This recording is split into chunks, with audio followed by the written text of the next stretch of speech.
జగన్మోహన్ రెడ్డి గారు ముఖ్యమంత్రిగా ఉన్నప్పుడు పరిశ్రమలు రాష్ట్రం నుంచి రోజుకొకటి చెప్పున ఏ విధంగా పారిపోయినాయో మనం చూస్తా ఉన్నాం అధ్యక్ష. నిరుద్యోగం తాండవించింది. మన ప్రాంతం నుంచి పిల్లలు చదువుకున్న వాళ్ళంతా కూడా బెంగళూరుకో, చెన్నైకో, హైదరాబాద్కో పోయి బతుకుతున్న పరిస్థితిని మనం చూశాం. రీసెంట్ గా చేసినటువంటి ఒక సర్వే చెప్తుంది అధ్యక్ష, భారతదేశంలో ఆంధ్రప్రదేశ్ జనాభా 4.2% అయితే దేశం మొత్తం మీద ఆంధ్రప్రదేశ్ కు వస్తున్నటువంటి పెట్టుబడులు 25% ఉన్నాయని చెప్తా ఉంది. ఇది మనం గర్వించాల్సిన అంశం అధ్యక్ష. అంటే ఆ భారతదేశంలో పెట్టుబడి పెట్టే వాళ్ళలో 1/4 మంది పెట్టుబడిదారులు ఆంధ్రప్రదేశ్ కు వచ్చి ఇక్కడ ప్రభుత్వ ఆలోచన విధానం నచ్చి ఇక్కడ డబ్బులు పెడుతున్నారంటే భవిష్యత్తు ఎలా ఉండబోతుందో ఒక్కసారి ఆలోచన చేయాలి అధ్యక్ష.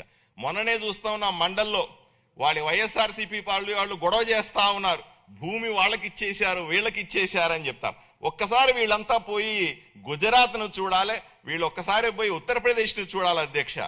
ఎందుకు ఆ రాష్ట్రాలు అంతగా అభివృద్ధి చెందుతా ఉన్నాయి, ఇక్కడ ఎందుకు జగన్మోహన్ రెడ్డి ప్రభుత్వంలో పారిపోయినారన్న విషయాన్ని మనకు అర్థమవుతుంది అధ్యక్ష. మనం ఎందుకు భూమి ఇస్తున్నామో కూడా తెలియని అమాయకులుగా కనబడుతున్నారు వాళ్ళు. ఎందుకు పెట్టుబడిదారులు వచ్చి ఇక్కడ డబ్బులు పెడతారు అధ్యక్ష? వాళ్ళకు రాయితీలు ఇస్తే, భూమి తక్కువ ధరకిస్తే, వాళ్ళు ఉద్యోగాలు ఇస్తామని మనకు భరోసా ఇస్తే, పెట్టుబడి పెడితే, వ్యాపారం చేస్తే, పన్నులు వస్తే ఈ రాష్ట్రం అభివృద్ధి చెందుతుందని గౌరవ ముఖ్యమంత్రి గారి ఆలోచన విధానాన్ని దృష్టిలో పెట్టుకుని మనం వాళ్ళకు భూమి ఇస్తున్నామన్న విషయాన్ని అర్థం చేసుకునేలాగా చెప్పాల్సింది.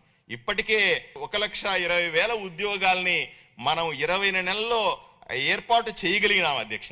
ఇదే స్ఫూర్తితో 175 నియోజకవర్గాల్లో కూడా పారిశ్రామిక పార్కులు ఏర్పాటు చేసి చిన్న మధ్యతరగతి పరిశ్రమలను ప్రోత్సహించాలన్నటువంటి ప్రభుత్వ ఆలోచన ఈ బడ్జెట్ లో స్పష్టంగా కనిపిస్తా ఉంది అధ్యక్ష.